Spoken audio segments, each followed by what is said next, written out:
আসসালামু আলাইকুম সবাইকে। কি অবস্থা আমার প্রিয় ইউটিউব ফলোয়ার্সরা? আশা করছি সবাই অনেক বেশি ভালো আছেন। আমিও বেশ ভালো আছি। তো বিগত 10 দিন যাবত আমার পরীক্ষা শুরু হওয়ার কারণে আমি কিন্তু একেবারেই আমার ইউটিউব চ্যানেলটাতে অ্যাক্টিভ থাকতে পারছি না। তো সেদিন ক্লাস শেষে চলে গিয়েছিলাম কার্জন হলে একটু ঘোরাঘুরি করার জন্য। যেহেতু সেদিন আমাদের প্রেজেন্টেশন ছিল, যার কারণে আমি একদম ফর্মাল ড্রেস আপেই ক্লাসে গিয়েছিলাম। তো ক্লাস শেষে মনে হলো যে সবাই মিলে একটু কার্জন হল দিয়ে ঘুরতে যাওয়া যাক।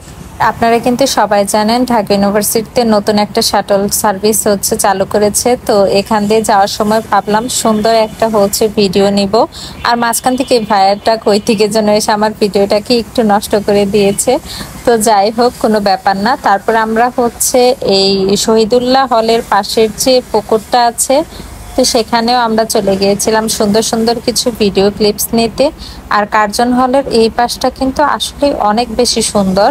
অনেক আগে থেকে এখানে বিভিন্ন টাইপের নাটক গানের অনুষ্ঠানগুলো কিন্তু এখানে হয়ে থাকে, বাট রিসেন্টলি কিন্তু এগুলো অফ করে দিয়েছে। শহীদুল্লাহ হলের এই পুকুর পাড়ের সাইডটা বরাবরই আমার কাছে অনেক বেশি পছন্দের ছিল। আমি সেই ফার্স্ট ইয়ার থেকে এই সাইডটা অনেক বেশি পছন্দ করতাম।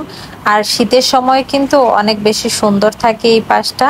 এই বিল্ডিংগুলো কিন্তু সবাই জানেন যে অনেক বেশি পুরাতন। আর রিসেন্টলি কিন্তু ভূমিকম্পের প্রায়ই দেখা যায় ভূমিকম্প হয়।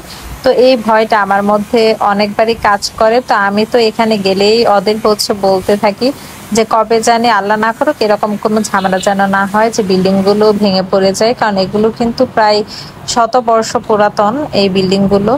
তো যাই হোক, সুন্দর একটা ব্ল্যাক কালারের মাসলাই তাতে শাড়ি পরেছিলাম সেদিন। আর আমি ওদের একটু শিখিয়ে দিচ্ছিলাম যে কিভাবে ভিডিওগুলো নিবি যাতে ভিডিওগুলো অনেক বেশি সুন্দর আসে। তো এই পাশে আবার দেখতেই পাচ্ছেন যে ঢাকা ইউনিভার্সিটির লাল বাস, অনেকের স্বপ্নের এই বাসগুলো। তো এগুলো কিন্তু একদম সিরিয়াল বাই সাইড দিয়ে দাঁড়িয়ে থাকে।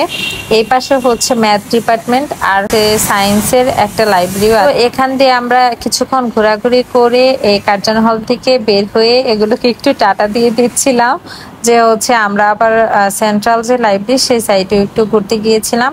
মেইনলি এই শাটল সার্ভিসটা আসলে কিরকম, তো সেটা দেখার জন্য আমরা সবাই মিলে একটু গিয়েছিলাম ঘুরতে।